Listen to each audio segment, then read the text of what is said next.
Hello everyone, this side Manish Sachdeva. Today we are going to discuss our next topic of microcontroller and embedded system, that is interrupt organization in 805. अब हम पढ़ेंगे इस topic में interrupt के बारे में, right? सो सबसे पहले इंटरप्ट होता क्या है? We all know that we have already studied that topic in microprocessor subject also. Interrupt क्या होता है? It is an external or any kind of internal event that interrupts or stops the microcontroller to inform it that a device needs its service. अब ये किसी भी तरह की एक काइंड ऑफ डिस्टरबेंस हो सकती है माइक्रोकंट्रोलर को। माइक्रोकंट्रोलर अगर अपना एक काम कर रहा हो तो बाहर से उसको या इंटरनली उसको कोई डिवाइस जो है वो डिस्टर्ब करेगा कि मुझे उस माइक्रोकंट्रोलर के की बसेस की जरूरत है या उस माइक्रोकंट्रोलर की सर्विस की जरूरत है। सो it will stop that work, ठीक है। और वो जब उसको जो बाहर से रिक्वेस्ट आई है, उसको डिस्टरबेंस आई है, उसको अगर वो सर्विस प्रोवाइड करेगा तो उसको ही हम बोलते हैं इंटरप्ट, राइट? तो एक तरह की काइंड ऑफ इवेंट है ये जो कि माइक्रोकंट्रोलर को स्टॉप करता है ताकि वो उसकी अटेंशन लेके उसकी सर्विस को ले सके, right? And a single micro controller can serve several devices by two ways. अब ऐसे ही जो एक माइक्रो कंट्रोलर है वो बहुत सारे एक्सटर्नल डिवाइसेस को सर्विस प्रोवाइड कर सकता है और ये काम वो दो तरीके से कर सकता है। एक तो है इंटरप्ट, राइट, जिसको हम इंटरप्ट बोलते हैं। वो क्या होता है? Whenever any device needs its service, the device notifies the microcontroller by sending it an interrupt signal. Interrupt में क्या होता है कि माइक्रोकंट्रोलर अपना काम कर रहा होता है, ठीक है, और बाहर से जब भी किसी डिवाइस को जरूरत पड़ती है माइक्रोकंट्रोलर की सर्विस की, he will give the external interrupt message. He will send the request to the microcontroller that he needs its service. Then microcontroller क्या करेगा? Upon receiving an interrupt signal, the microcontroller interrupts whatever it is doing and serve the devices. अब वो micro controller अपना काम जहां पे कर रहा है, मेन प्रोग्राम अगर एग्जीक्यूट कर रहा है तो उसको वो स्टॉप कर देगा और वो उस डिवाइस को सर्व करने के लिए चला जाएगा। तो ये इंटरप्ट का काम होता है, right? The program which is associated with the interrupt is called the interrupt service routine और इंटरप्ट हैंडलर। अब जो प्रोग्राम मतलब जो डिवाइस इंटरप्ट के लिए रिक्वेस्ट कर रहा है और जब माइक्रो कंट्रोलर उसकी रिक्वेस्ट को एक्सेप्ट कर लेता है और उसको जब सर्व करने चला जाता है तो वो कहाँ पे जाता है? That goes to the interrupt service routine. मतलब मेन प्रोग्राम से उठ के वो आईएसआर की तरफ चला जाता है। इसको हम इंटरप्ट सर्विस रूटीन भी बोलते हैं, इंटरप्ट हैंडलर भी बोलते हैं, जहां पे इंटरप्ट कोई सर्विस को जो है वो एग्जीक्यूट किया जाता है, right? So this is interrupt. एक तो हो गया बहुत सारे डिवाइसेस को हैंडल करने का तरीका इंटरप्ट। दूसरा है हमारे पास जो दूसरा तरीका होता है, दैट इज पोलिंग, राइट? अब ये भी वही काम वही करता है। It serves the several devices through the microcontroller, but ये थोड़ा सा डिफरेंट होता है इंटरप्ट से। क्या डिफरेंस होता है? The microcontroller continuously monitor the status of a given device. इसमें क्या होगा कि अगर मान लो काफी सारे डिवाइसेस हैं, माइक्रोकंट्रोलर जो है वो अपना प्रोग्राम नहीं रन करेगा, वो क्या करता रहेगा, वो उस पर नजर रखता रहेगा डिवाइसेस पे कि कब उसको हमारी जरूरत पड़ रही है माइक्रोकंट्रोलर की। तो व्हेनेवर एक डिवाइस को चेक करेगा, जब उसको जरूरत पड़ेगी तो उसको सर्विस प्रोवाइड करेगा। देन अगले पे जाएगा, अगले डिवाइस पे उसको चेक करता रहेगा, जब तक उसको जरूरत नहीं पड़ेगी वो उसको मॉनिटर करता रहेगा, और जब उसको जरूरत पड़ेगी किसी सर्विस की देन ही will provide the service to that device. ऐसे ही सो ऑन जितने डिवाइसेस हैं उसको one by one round robin fashion में चेक मॉनिटर करता रहता है कि जब भी उसको सर्विस की जरूरत पड़ती है वो उसको सर्विस प्रोवाइड करता है, right? So this is called a polling method, right? When the see the microcontroller continuously monitors the status of a given device. When the conditions met, it perform the service. मतलब वो continuously monitor करता रहेगा given device, जो device उसको service लेना चाहते हैं उससे। जब वो condition met हो जाती है, जब उनको service की जरूरत होती है, then it performs the service. After that, it moves on the monitor the next device until everyone is serviced. अगर 6 device है तो 6 के 6 को वो monitor करेगा और चेक करता रहेगा, जिसको जब जब जरूरत पड़ेगी तब वो उसको सर्विस प्रोवाइड करता रहेगा, right? Polling can monitor the status of several devices and serve each of them as certain conditions are met. और इसमें वो रेगुलर पोलिंग में वो रेगुलर जो है माइक्रो कंट्रोलर वो रेगुलर चेक करता रहेगा हर डिवाइस को, जब तक वो सारे कंडीशंस मेट नहीं हो जाती तब तक वो अपना मेन प्रोग्राम पे नहीं आएगा, right? This is not an efficient method since it wastes much of the microcontroller's time by polling devices that do not need service.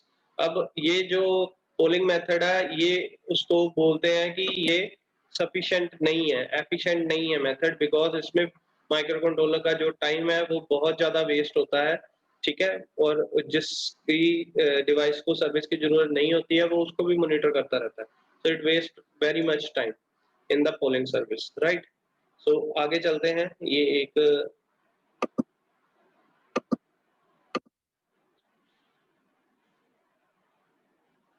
Video है, आप देखिए। Assalamu alaikum and welcome back. इसमें In this interrupt lecture, versus we polling के shall बारे में learn बताया about गया है। 8051 interrupts. First, we need to understand what are interrupts and what is difference between interrupt and polling.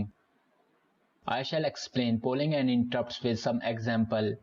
Consider three devices named as device A, device B, and device C. These devices may request some service from microcontroller at any time or may provide some information to be processed. Microcontroller can handle these three devices in two different ways. One is polling and other is interrupt. In polling method, microcontroller will check each device for any pending request. It will check device A for service request. If request found, it will serve it. Then it will check device B for any pending request. Next, it will check device C for any pending request and will serve it if request found. Microcontroller will keep repeating this sequence of checking devices all the time. As you can see, drawback of polling method. Microcontroller wastes a lot of time in monitoring these devices for any available data or service request. If you remember, when we generated a scare wave with timer 0, we used polling method. Our program was monitoring timer overflow flag all the time. Other way to serve these devices is to use interrupts. Whenever some device have data available for processing or have some service request, it can send an interrupt signal to microcontroller. On reception of interrupt signal, microcontroller will stop all its activities and will handle received request. These interrupt signals may be sent from outside microcontroller like external hardware interrupts that we shall see in following lectures. And these interrupt signals may be internal, for example serial port interrupt that is generated by 8051 serial module. Interrupts are far better than polling. That is because with use of interrupts, microcontroller can handle multiple tasks easily and efficiently. Function or program that is responsible to handle these interrupt requests is called ISR or interrupt service routine. Right, so ये था हमारा interrupt versus polling, एक animation video के through आपको समझाया गया है। इसमें हम क्या करेंगे, इसको अपने तरीके से भी करते हैं। अब आपको पता चल गया होगा कि इंटरप्ट और पोलिंग में क्या डिफरेंस है। सो बेटर ऑप्शन क्या है हमारे पास, दैट इज इंटरप्ट, ठीक है। पोलिंग सीक्वेंस जरूर होता है बट वो इतना यूज नहीं होता इन द माइक्रोकंट्रोलर 8051 जितना इंटरप्ट सर्विस को हम यूज करते हैं, right. So the advantage of interrupt अभी आप भी जान चुके होंगे is that the microcontroller can serve many devices which is not all at the same time, right। सभी devices को serve कर सकता है interrupt में, but same time पे नहीं, मतलब वो अपना time बचाएगा कि जब उसको जरूरत है डिवाइस को सर्विस की माइक्रोकंट्रोलर की तभी ये उसको सर्विस प्रोवाइड करेगा, अदरवाइज ये अपना काम करता रहेगा। Each device can get the attention of the microcontroller based on the assigned priority। अब इसमें क्या है, अकॉर्डिंग टू द प्रायोरिटी, अगर मान लो कि एक टाइम पे ज्यादा डिवाइसेस की अगर वो आ जाती है, हमें इंटरप्ट आ जाती है, तो प्रायोरिटी होती है उसकी कि किस इंटरप्ट को सबसे पहले करना है, सर्विस देनी है, उसके बाद किसको देनी है, तो ये इंटरप्ट में पॉसिबल है, ठीक है। For the polling method, it is not possible to assign priority since it checks all the devices in a round robin fashion। Polling method में ऐसी कोई साइन प्रायोरिटी की बात नहीं होती, वो एक एक करके हर डिवाइस को चेक करेगा और राउंड रॉबिन फैशन में चलता रहेगा, ठीक है। इसमें कोई प्रायोरिटी बेस्ड नहीं होता काम। The microcontroller can also ignore mask एक डिवाइस रिक्वेस्ट फॉर सर्विस। अब इंटरप्ट में एक और बेनिफिट है कि वो जब चाहे हम किसी भी इंटरप्ट को इग्नोर कर सकते हैं, ठीक है जी। जिस हमें पता है कि जिस भी इंटरप्ट की इतनी सर्विस प्रोवाइड करने की इतनी जरूरत नहीं है, तो वो माइक्रोकंट्रोलर उसको इग्नोर करके अपने मेन प्रोग्राम पे ध्यान रख सकता है, जो कि पोलिंग मेथड में ये भी पॉसिबल नहीं है। This is not possible for the polling method. तो it is interrupt versus polling. ये क्वेश्चन अगर पेपर में आ जाए तो इसको ऐसे ही हम अटेम्प्ट करेंगे, राइट। तो आगे चलते हैं। Interrupt service routine, ISR। ISR की फुल फॉर्म आ जाती है कई बार, तो उसकी जो फुल फॉर्म है that is interrupt service routine, याद रखिए आप। For every interrupt there must be an interrupt service routine और इंटरप्ट हैंडलर। अब जैसे हम सब रूटीन पढ़ते हैं ना, सब रूटीन क्या होता है, जिसमें एक छोटा सा फंक्शन होता है जिसको जब हम कॉल करते हैं तो वो मेन प्रोग्राम से ट्रांसफर हो जाता है सिग्नल उस छोटे से फंक्शन की तरफ और उसको एग्जीक्यूट करना शुरू कर देता है, तो उसको सब रूटीन बोलते थे। ये है हमारा इंटरप्ट सर्विस रूटीन, ये भी वही चीज है, बट इसमें हम जब इंटरप्ट की रिक्वेस्ट आएगी, जब सिग्नल आएगा बाहर से इंटरप्ट का, तो क्या करेगा ये, उस इंटरप्ट के पास जब मेन प्रोग्राम छोड़ के जाएगा तो उस ब्लॉक को क्या बोलते हैं जहां पे ये एग्जीक्यूशन करेगा, that is known as interrupt service routine, right. When an interrupt is invoked, जब इंटरप्ट जो है वो दरवाजा खटखटाती है, the microcontroller runs the interrupt service routine, तब माइक्रोकंट्रोलर इस इंटरप्ट सर्विस रूटीन को रन करना शुरू कर देता है। For every interrupt there is a fixed location in memory that holds the address of its ISR। अब जितने भी तरह की हमारी इंटरप्ट्स होंगी उन सब की एक वेक्टर लोकेशन होगी, एक रूम नंबर होगा। मान लो मैं कह रहा हूँ कि मैं एक मेन हॉल में अगर कोई सर्विस प्रोवाइड कर रहा हूँ, अपना मेन प्रोग्राम काम कर रहा हूँ, तो बाहर से अगर कोई मेरे को इंटरप्ट आएगी तो मैं उनके लिए रूम बनाया हुआ है, ठीक है, कि अगर ये इंटरप्ट आई तो इस रूम में जाके उसको करूंगा, सॉल्व करूंगा प्रॉब्लम को। अगर दूसरी काइंड ऑफ इंटरप्ट आएगी तो उसको उस रूम में जाके उसकी प्रॉब्लम को सॉल्व करूंगा। तो हर इंटरप्ट की अपनी एक फिक्स्ड लोकेशन होगी और उसका ISR का एक एड्रेस होगा जहां पे जाके उसको एग्जीक्यूट किया जाएगा, उसको सर्विस को प्रोवाइड किया जाएगा, right. The group of memory locations set aside to hold the address of ISR, which is called interrupt vector table। अब ये एक ग्रुप ऑफ मेमोरी लोकेशन होती है जिसके बीच में काफी सारी मेमोरी लोकेशन होंगी, जिसमें हम उस इंस्ट्रक्शंस को, जो इंटरप्ट की इंस्ट्रक्शंस है उसको जो एग्जीक्यूट किया जाता है, तो उसको हम बोलते हैं इंटरप्ट वेक्टर टेबल, जिसमें हर ISR की अपनी एक स्टार्टिंग एड्रेस लोकेशन दी होती है, राइट, जहां से प्रोग्राम जो है ISR का स्टार्ट होना शुरू हो जाता है, right. So this that is called interrupt vector table। ये हमारा मेन इंटरप्ट सर्विस रूटीन का डायग्राम है। इसमें देखिए, अगर तो प्रोग्राम एग्जीक्यूशन विदाउट इंटरप्ट, अगर कोई इंटरप्ट नहीं आ रही तो ये जो with respect to time main program ही रन होता रहेगा through the micro controller. But अगर प्रोग्राम एग्जीक्यूशन विद इंटरप्ट में क्या होगा, वो अपना मेन काम कर रहा है, ठीक है, जैसे ही कोई इंटरप्ट आई तो वो ट्रांसफर हो जाएगा टू द ISR। जब ISR खत्म हो जाएगा तो वापस अपने मेन काम में आ जाएगा। फिर मेन काम करते करते जब उसको इंटरप्ट आई, फिर अगेन एक ISR में चला जाएगा इंटरप्ट सर्विस रूटीन में। After executing all the instruction ये वापस अपने मेन प्रोग्राम में आ जाएगा, ठीक है जी। ये देखो 2 स्टार जो है that is called return from interrupt instruction, ठीक है। जैसे ही कोई इंटरप्ट आएगी ये ISR की तरफ चला जाएगा, जब वो RETI इंस्ट्रक्शन जो है that is basically return from interrupt instruction. जब ये वाली कमांड दे देंगे हम ISR में तो ये वापस अपने मेन प्रोग्राम में आ जाएगा, right. So this is how it serve the ISR, right. So आगे चलते हैं। Steps in executing an interrupt, ये क्वेश्चन 5 मार्क्स का आ जाता है, तो इसमें जो स्टेप्स दिए हैं वो आपने नोट करने हैं। Upon activation of an interrupt, the microcontroller goes through the following steps। जब कोई इंटरप्ट उनको सिग्नल आता है बाहर से तो ये कौन कौन से फंक्शन परफॉर्म करता है उसके बारे में दिया है। It finishes the instruction it is executing and saves the address of the next instruction on the stack। ये पहले क्या करेगा, जो इंस्ट्रक्शन को ये उस टाइम पे एग्जीक्यूट कर रहा है पहले उसको तो खत्म करेगा, उसको एग्जीक्यूट कर देगा, ठीक है। उसके बाद जो उसका एड्रेस होगा अगला, उसको ये स्टैक में सेव कर देगा, स्टैक में टेम्परेरी टाइम के लिए इसको सेव कर देगा। और ये बेसिकली क्यों करता है ऐसा, ताकि अगर इंटरप्ट के पास वो चला भी गया तो वापस जब आएगा इसको पता हो कि मैंने कहां से दोबारा शुरू करना मेन प्रोग्राम, तो वो उस एड्रेस को ये सेव करके रख जाता है स्टैक में, ठीक है। It also save the current status of all the interrupt internally not on the stack. और ये एक पूरा स्टेटस जो है ये अपने इंटरनली इंटरप्ट का स्टेटस जो है कि कितनी इंटरप्ट्स आई हैं और क्या प्रायोरिटी है, वो सारा स्टेटस अपने अंदर जो है माइक्रो कंट्रोलर सेव करके रख लेता है, right. Then it jumps to a fixed location in memory. अब ये ISR की जो वेक्टर लोकेशन होगी जहां से इंटरप्ट आई है वो वहां पे जंप कर जाएगा, right, which is called the interrupt vector table and that holds the address of the ISR, right. then the microcontroller gets the address of the ISR from the interrupt vector table and jumps to it. ये वहां से उस vector table पे जाएगा, vector table से वहां का जो एड्रेस है उसको ये प्रोग्राम काउंटर में कॉपी कर देगा, then it jumps to that address.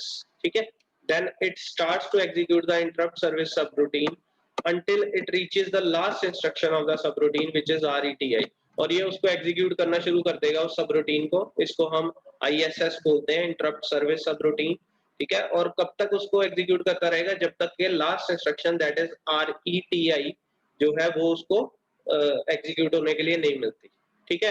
जैसे ही RETI इंस्ट्रक्शन उसको मिल जाती है, upon executing the RETI instruction, the micro controller returns to the place where it was interrupted.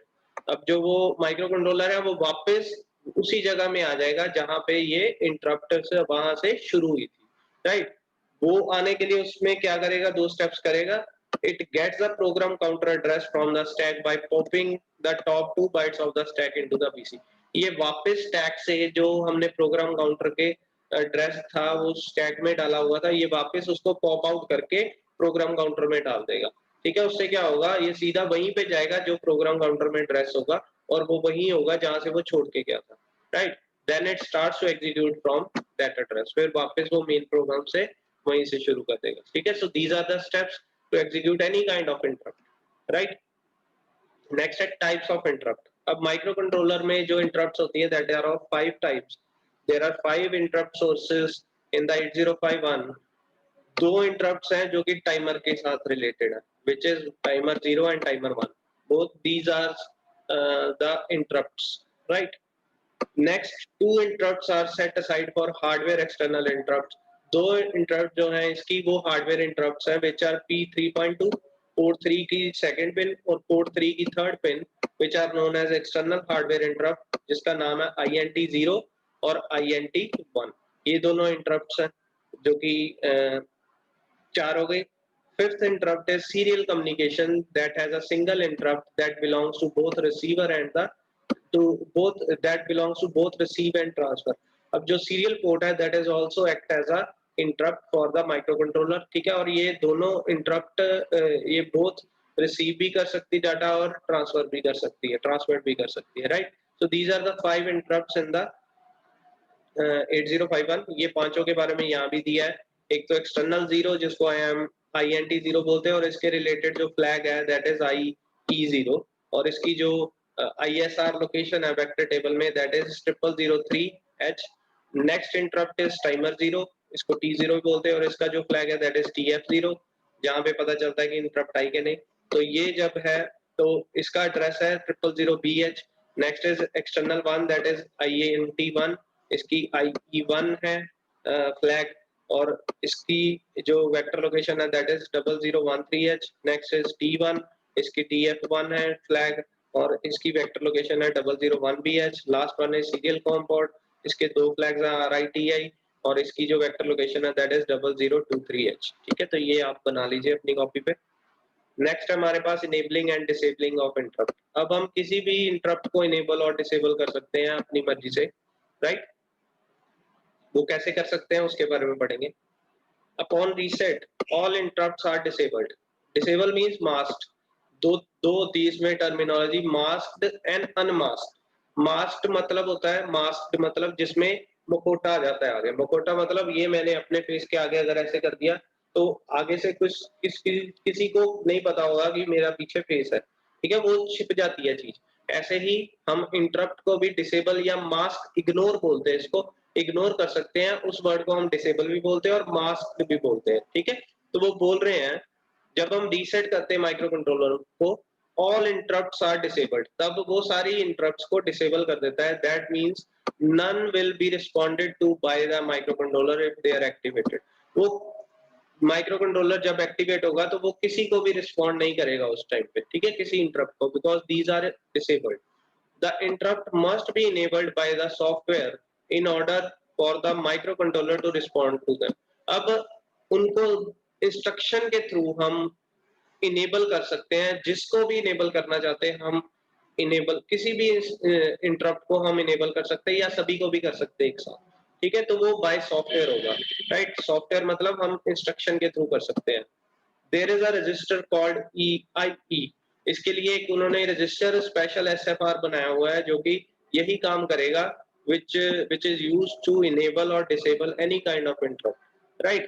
इसका नाम है interrupt enable register, that is responsible for enabling मतलब unmasking, and disabling मतलब मास्किंग द इंटरप्ट। मतलब ये दोनों काम करेगा, इनेबल भी कर सकता है इंटरप्ट को और डिसेबल भी कर सकते हैं हम through this SFR, that is IE register.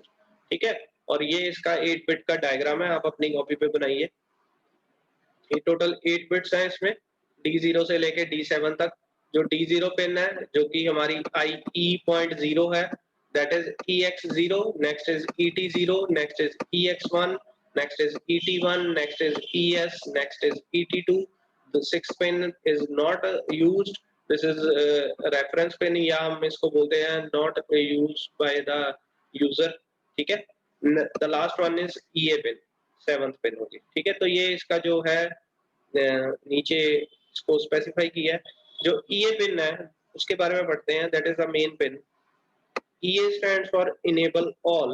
It must be set to 1 in order for rest of the register to take effect.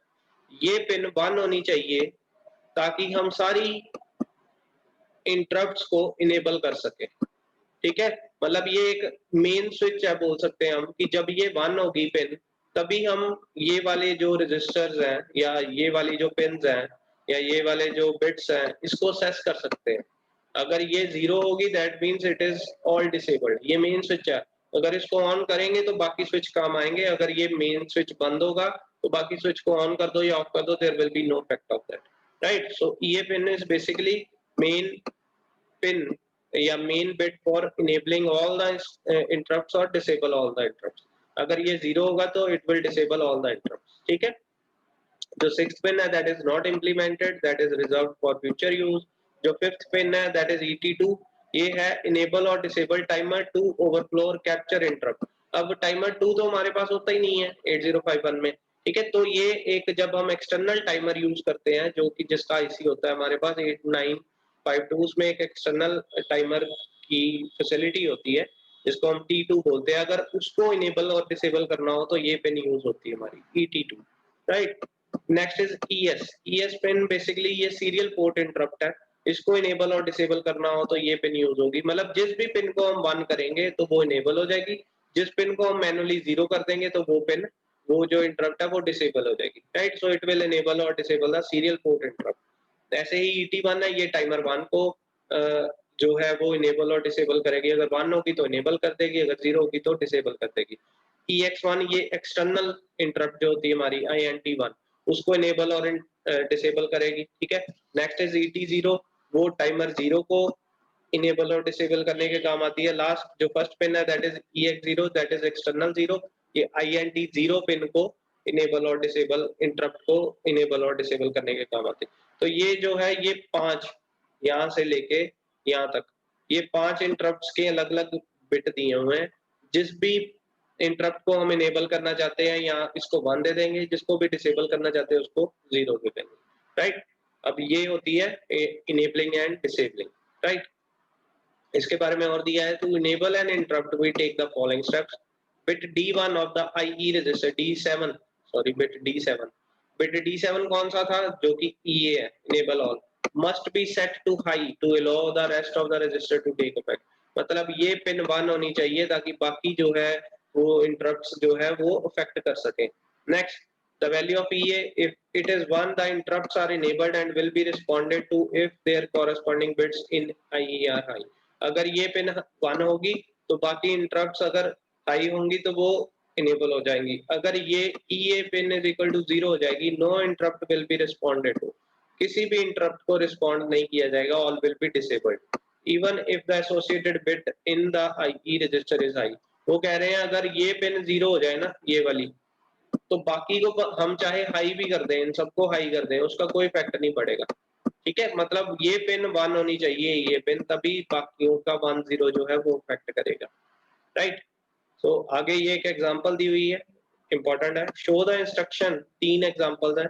सबसे पहले है इनेबल द सीरियल इंटरप्ट, वो इंस्ट्रक्शन लिखो जिसमें वो सीरियल इंटरप्ट को इनेबल करे, टाइमर 0 को इंटरप्ट को इनेबल करे एंड एक्सटर्नल हार्डवेयर इंटरप्ट को इनेबल करे। एक तो ये हो गया। The second one is disable करना है, मास्क करना है टाइमर जीरो इंटरप्ट को, ये दूसरी कंडीशन। तीसरी, show how to disable all the interrupt with a single instruction. तो तीन एग्जांपल्स हो गई, तीनों का हमारा हमने आंसर क्या देना है, इंस्ट्रक्शंस के थ्रू। इंस्ट्रक्शन ऐसी लिखनी कि ये काम हो जाए। पहला है हमारा enable the serial interrupt. Serial interrupt की पिन कौन सी है, यहां से देखें ये है फोर्थ पिन, इसको वन करना हमने, ठीक है। और कौन सा बोला था इन्होंने, timer zero interrupt, timer zero की है second pin, sorry first pin. अगर मैं इसको एक सेकंड यहां से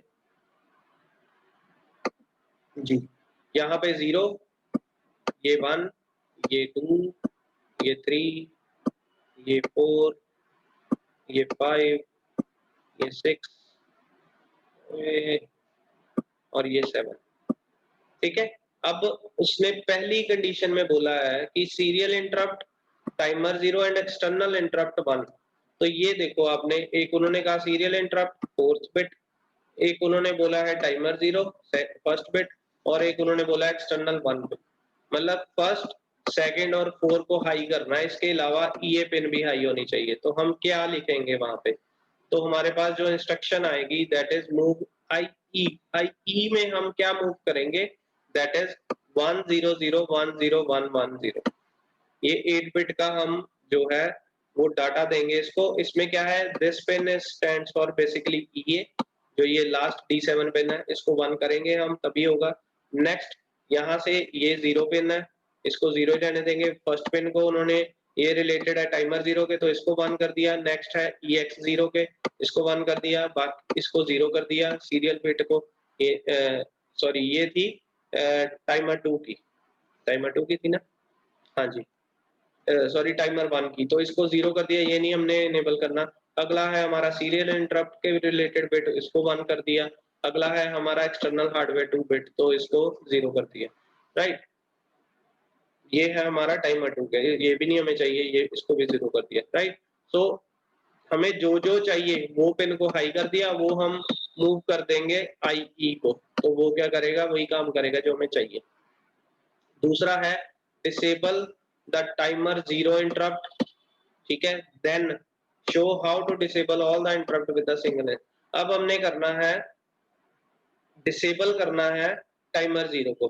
तो डिसेबल करना है टाइमर जीरो, कहाँ पे है, ये रहा, सिंपल ET जीरो को जीरो करना है। तो उन्होंने क्या किया, सिंपल एक पिन एक बिट से उसको जीरो कर दिया। वो क्या किया, CLR IE.1, IE.1 पिन जो है वो उसकी है टाइमर जीरो की, तो उसको क्लियर कर दिया। मतलब ये बिट एड्रेसेबल है, हम अकेले के लिए बिट को भी असेस कर सकते हैं, ठीक है। तो उन्होंने उसकी फर्स्ट पिन को CLR कर दिया, वो उसको जीरो कर देगा, ठीक है। और ये एक और another way to perform the first example, पहली एग्जांपल को करने का एक और अदर तरीका दिया है, एक एक बिट को सेट कर दो जिस जिसको उन्होंने बोला है, ठीक है, तो उससे भी काम हो जाएगा। नेक्स्ट है, थर्ड था how to disable all the interrupt with a single instruction. अब सबको डिसेबल करना है, क्या करेंगे हम, जो सेवंथ बिट है EA, उसको जीरो कर देंगे। तो उन्होंने लिख दिया CLR IE.7, उससे क्या होगा, it will disable all the interrupts, right. So single instruction से सारी इंस्ट्रक्शन डिसेबल हो गई, right. So this is the example of enabling and disabling of interrupt. आगे चलते हैं, एक्सटर्नल हार्डवेयर इंटरप्ट्स। अब हमें पता है कि 8051 has two external hardware interrupt which is pin 12 जो कि P3.2 है, पोर्ट 3 की सेकंड पिन, ऐसे ही पोर्ट 3 की थर्ड पिन। ये दोनों INT 0 and INT used as a external hardware interrupt, और इनका जो वेक्टर टेबल में लोकेशन है that is 0003H and 0013H which is for INT 0 as well as INT 1 respectively, ठीक है। और इनको एक्टिवेट करने के लिए दो तरह के सिग्नल चाहिए होते हैं, लेवल ट्रिगर्ड और एज ट्रिगर्ड चाहिए होते हैं, राइट। तो आगे इंटरप्ट प्रायोरिटी। अब कौन सी इंटरप्ट की क्या प्रायोरिटी है, अगर मान लो एक टाइम पे 3 इंटरप्ट आ गई माइक्रो कंट्रोलर के पास, तो वो सबसे पहले किसको परफॉर्म करेगा, तो वो that selection comes under the priority, right. When the 8051 is powered up, the priorities are assigned according to the following. अब ये प्रायोरिटी होता क्या है, मैं मान लो कोई लेक्चर ले रहा हूँ आपका, राइट, तो मुझे अगर कोई बहुत मेरे से अपर लेवल के, मेरे से जो सीनियर हैं, अगर वो मुझे कॉल कर रहे हैं, ठीक है? फॉर एग्ज़ाम्पल मैं कह रहा हूँ कि जो हेड ऑफ़ द इंस्टीट्यूट है, अगर वो मुझे कॉल कर रहे हैं और मैं आपका लेक्चर ले रहा हूँ, तो मैं इग्नोर नहीं कर पाऊँगा उनको। That is having the most high priority in my profession, right?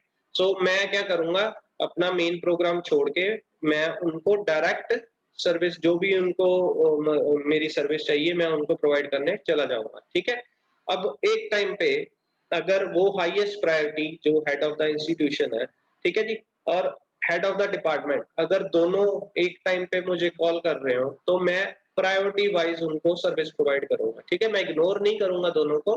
I will give the service to both the of them but with the priority based, ठीक है? पहले जिसकी हाईएस्ट प्रायोरिटी है, उनकी सर्विस को प्रोवाइड करूँगा, देन जो उनसे नीचे प्रायोरिटी है, उनकी सर्विस को प्रोवाइड करूँगा। ऐसे ही एक और जो है वो सर्विस चाहते हैं हम मेरी, मैं लेक्चर ले रहा हूँ, तो 3 जो पर्सन्स हैं, एक टाइम पे मुझे कॉल कर रहे हैं, तो मैं उनकी प्रायोरिटी लिस्ट बनी हुई है कि किसकी सबसे ज़्यादा प्रायोरिटी है, देन उसके बाद किसकी है, देन किसकी है, तो उसके अकॉर्डिंगली मैं सर्विस प्रोवाइड करूँगा। That is the main purpose of the interrupt, ठीक है? तो इसमें भी जो 5 हमारे पास इंटरप्ट्स हैं, उनकी प्रायोरिटीज़ बनी हुई हैं, राइट? और वो जो स्कीम है दैट इज़ नोन एज़, मतलब उसको प्रायोरिटी बोलते हैं, वो कैसे है? In reality, the priority scheme is nothing but an internal polling sequence in which the 8051 polls the interrupt in the sequence listed and respond accordingly. अब वो कह रहे हैं वो होता कुछ नहीं है, वो बेसिकली एक पोलिंग सीक्वेंस होता है कि किस, मतलब के पहले किसके पास जाना है, फिर किसके पास जाना है, फिर किसके पास जाना है, ताकि माइक्रो कंट्रोलर को पता हो कि उसका मेन काम किसका, मतलब मेन प्रायोरिटी किसकी है, देन किसकी है, तो वो वैसे ही काम करता रहे, राइट? तो सबसे पहले जो हाईएस्ट प्रायोरिटी है दैट इज वो है आईएनटी 0 की, that is having the highest priority. जैसे माइक्रो प्रोसेसर में ट्रैप होता था, यहाँ पे है आईएनटी 0, ठीक है? नेक्स्ट उससे लोअर है TF0, टाइमर 0 की, ठीक है? तो ये सेकंड प्रायोरिटी है इसकी। नेक्स्ट है EXT1 की, ठीक है जी? INT1 जिसको हम बोलते हैं, एक्सटर्नल इंटरप्ट 1 की। उसके बाद है टाइमर 1 की and last priority, least priority है सीरियल पोर्ट की, दैट इज सीरियल कम्युनिकेशन। तो इस तरह से ये उनको सर्विस प्रोवाइड करेगा अगर more than 1 interrupts come on the same time, right? So ये आप अपनी कॉपी पे लिख लीजिए, highest priorities of INT 0, external interrupt 0 and least priorities of serial communication. तो ये पांचों की प्रायोरिटी आप लिख लीजिए फ्रॉम हाईएस्ट टू लोएस्ट। अब हम अपने अकॉर्डिंगली जो है वो प्रायोरिटी सेट भी कर सकते हैं इसकी, ठीक है? ये एक रजिस्टर है, उसके रिगार्डिंग दिया हुआ इंटरप्ट प्रायोरिटी रजिस्टर। इससे क्या होगा, वो टेम्परेरी उसको जो है किसी भी इंटरप्ट को डिसेबल या मास्क कर सकते हैं हम। तो उससे क्या होगा, उसकी प्रायोरिटी जो है अगर वो हाई पे है तो वो डिसेबल कर दे तो उसकी प्रायोरिटी नीचे हो जाएगी, ठीक है? तो वो उसके लिए जो है रजिस्टर बना हुआ है, ये भी 8 बिट का रजिस्टर है, इसको हम SFR बोलते हैं और इसका नाम है IP register, interrupt priority register. इसमें देखो पहले तो ये 0 बिट है जिसका नाम है PX0। PX0 किसकी प्रायोरिटी ऑन करने के लिए है, एक्सटर्नल इंटरप्ट 0 प्रायोरिटी बिट। मतलब अगर हम इसको 1 देंगे तो it will assign the highest high priority to the external interrupt 0 pin, ठीक है? अगर नेक्स्ट पिन है PT0, तो ये टाइमर 0 को अगर हम हाई देना चाहते हैं, मतलब पहले उसकी सर्विस प्रोवाइड करवाना चाहते हैं, तो इसको 0 कर देंगे और इसको 1 कर देंगे। इससे क्या होगा, इसकी जो है प्रायोरिटी हाई हो जाएगी, राइट? फिर है आगे PX1, ये एक्सटर्नल इंटरप्ट 1 की प्रायोरिटी ये देने के लिए 1 कर देंगे, अगर नहीं देना चाहते, लो प्रायोरिटी देना चाहते तो 0 कर देंगे। नेक्स्ट है टाइमर 1 की बिट। नेक्स्ट हमारे पास सीरियल कम्युनिकेशन की बिट, इसकी भी प्रायोरिटी हम जो है वो आगे कर सकते हैं, इसको 1 कर दो, बाकी को 0 कर दो। तो यही वाली जो है इंटरप्ट पहले सबसे पहले सर्विस प्रोवाइड की जाएगी इसको, राइट? नेक्स्ट है PT2 जो कि टाइमर 2 के लिए इंटरप्ट प्रायोरिटी है, वो 8052 में यूज होता है, ठीक है? नेक्स्ट दो बिट्स जो है 6th and 7th, these are reserved, not used by the user. So this register is basically meant for the priority selection of the interrupts, right? आगे पास हमारे पास यहाँ पे सीरियल कम्युनिकेशन इंटरप्ट होती है, हमें पता है, जो कि होती है TI एंड RI फ्लैग होते हैं इनके। TI क्या है, दैट इज ट्रांसफर या transmission interrupt, it is raised when the last bit of the frame data to stop bit is transferred, indicating that the SBUF register is ready to transfer the next byte. अब ये एक तरह की interrupt की तरह use होंगे हमारा जब TI फ्लैग जो है वो रेज किया जाता है। वो कब रेज किया जाता है? जब एक बाइट डाटा हम ट्रांसफर कर चुके हैं सीरियल कम्युनिकेशन में, ठीक है, तो स्टॉप बिट आ जाता है, उसके बाद ये रेज हो जाता है। उसमें उससे क्या पता चलता है कि next data is ready to the transfer. ऐसे ही RI इंटरप्ट है हमारे पास, रिसीव्ड इंटरप्ट, वो रेज कब होती है? जब हम एक बाइट ऑफ डाटा रिसीव कर लेते हैं, ठीक है, और with in the stop bit जब आ रहा होता है तो वो जो RI पिन है ये रेज हो जाती है, जो कि हमें बताती है कि SBUF register has a byte. RI is raised to indicate that the received byte needs to be picked up before it is lost by the new incoming serial data।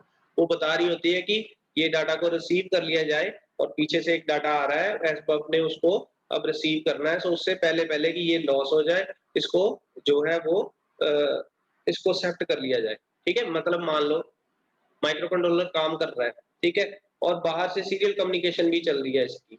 अब वो अपना काम मेन प्रोग्राम पे focus कर रहा है, तो बाहर से जैसे ही RI पिन रेज हो गई, वो इंटरप्ट आ गई उसको, माइक्रो कंट्रोलर को, और वो इंटरप्ट क्या कह रही है कि बाहर एक डाटा पड़ा है गेट पे आपके, वो जल्दी से रिसीव कर लो। अगर आपने रिसीव नहीं किया तो वो वहां से लॉस्ट हो सकता है, ठीक है।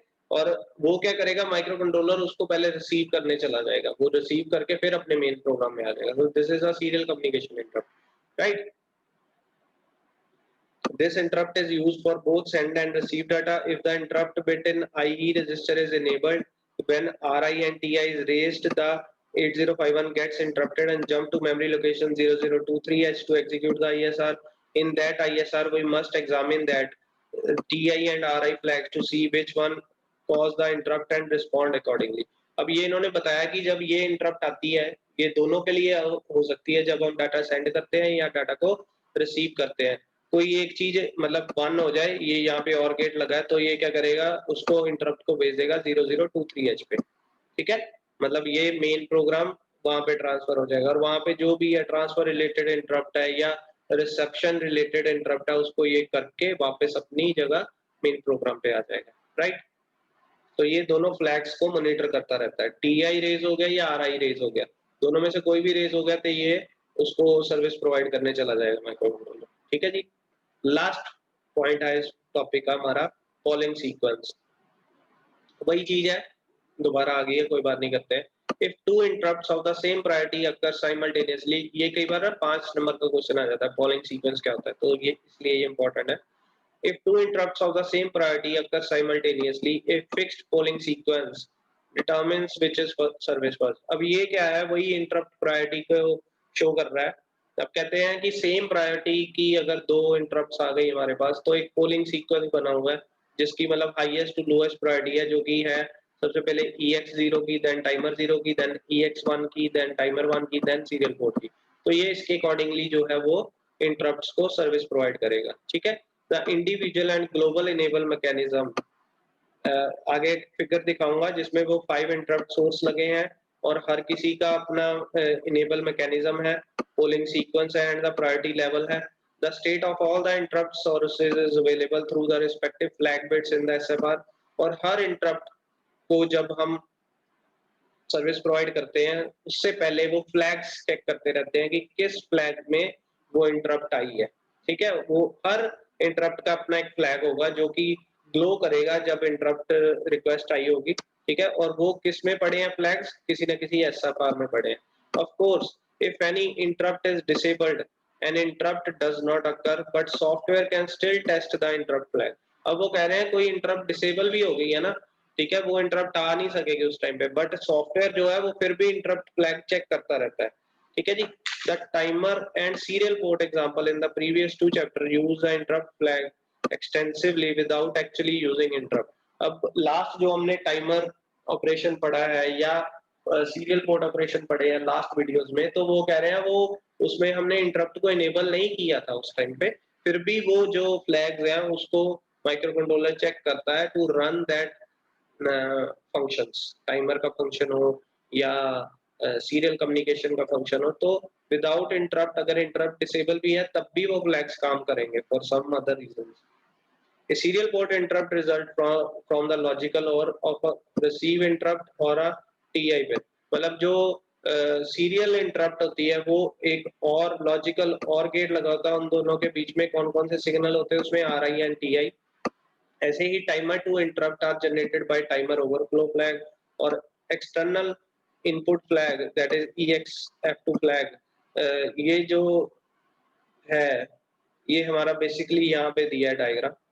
अब उन्होंने ये देखो ये 5 इंटरप्ट्स दी हुई है जो कि हमारे काम की है. एक तो INT 0 बार, एक TF 0 बार जो टाइमर 0 के लिए फ्लैग है, एक INT 1 बार, एक TF 1 बार और एक RI और TI पे. ठीक है, ये 5 इंटरप्ट फ्लैग्स हैं.